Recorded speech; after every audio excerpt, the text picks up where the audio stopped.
Hello guys. आज हम नया सीरीज स्टार्ट करने वाले हैं। मैकेनिकल इंजीनियरिंग में सबसे टफेस्ट सब्जेक्ट होता है टर्बो मशीन।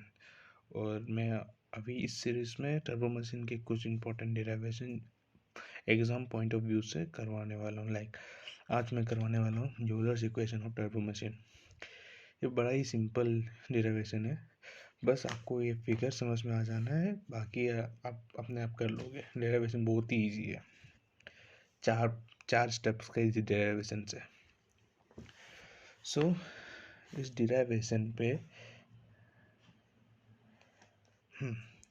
डेरिवेशन पे हमारे पास है रोटर। 1 मिनट। ये अपना रोटर हो गया, और ये हम लोग का velocity triangle for inlet and this is velocity triangle for outlet. इस पे वेलोसिटी ट्रायंगल पे क्या क्या है। हमारे पास है V1, VF1, VR1, alpha 1, beta 1, VU1 and U1। ये सब टर्म्स मैं यहाँ पे लिखा हूँ, वो सब आपको बताऊंगा।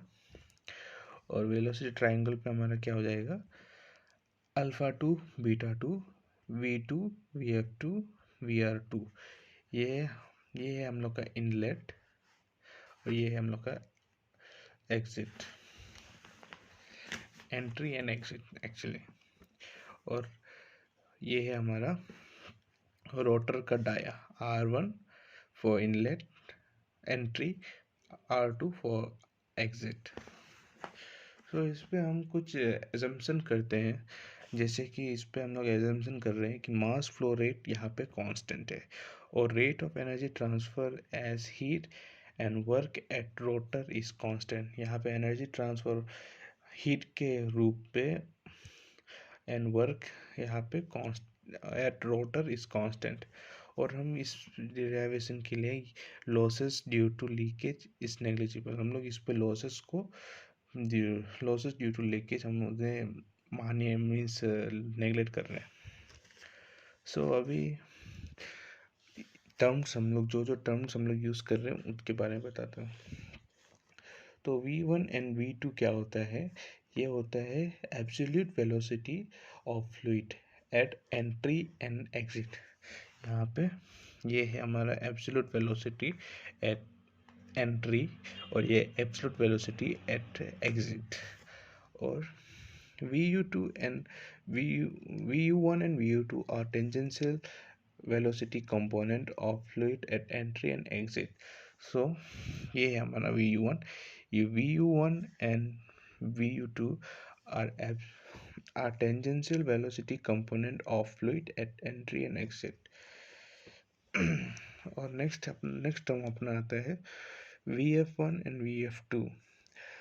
VF1 और VF2 हमारा axial velocity component at entry and exit. ये रहा, ये VF1 एंड VF2 are axial velocity component at entry and exit. और नेक्स्ट आता है हमारा U1 and U2। U1 and U2 are tangential velocity component of rotor at entry and exit। U1 and U2 है हमारा tangential velocity component at entry and exit. U1 for entry, U2 for exit. and VR1 and VR2 are relative velocity component at entry and exit। ये है अपना VR1 relative velocity component at entry, relative velocity component at exit। और अभी हमारा angles, alpha 1 and alpha 2 are angles at which fluid enters and leaves the rotor। Alpha 1 angle पे fluid enter करता है rotor पे, और अल्फा 2 एंगल से rotor से निकलता है फ्लूइड्स। वही बता रहे हैं, यही है alpha 1 and alpha 2। Now next angle beta 1 and beta 2 is the angle made by relative velocity component with tangential velocity component। ये एंगल्स होता है, ये एंगल बनता है VR1 and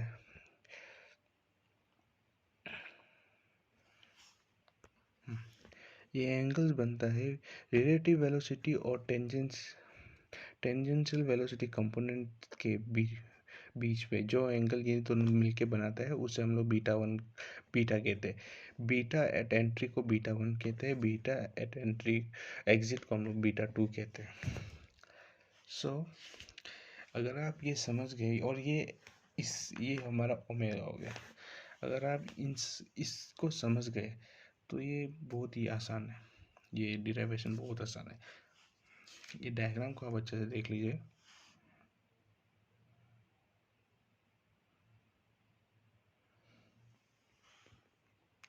आप पॉज करके भी देख सकते हैं, ये नोट कर सकते हैं। ओके, चलिए अभी हम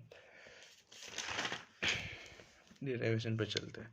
सो डिराइवेशन बहुत सिंपल है। सो फर्स्ट है अपना angular momentum eight entry and exit.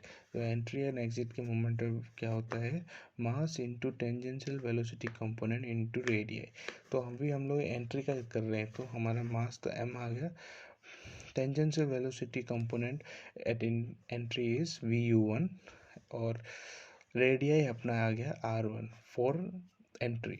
Similarly angular momentum and at exit equal to mass into tangential velocity into radius, but mass into vu2 because exit, vu2 into r2 because हम लोग exit का कर रहे हैं। so change in angular momentum क्या होता है, change in angular momentum होता है mass into tangential velocity to radius 2 in minus mass into vu1 r1। तो इसमें क्या है, angular moment of exit minus angular moment of eight entry. तो अपने को ये मिल जाता है।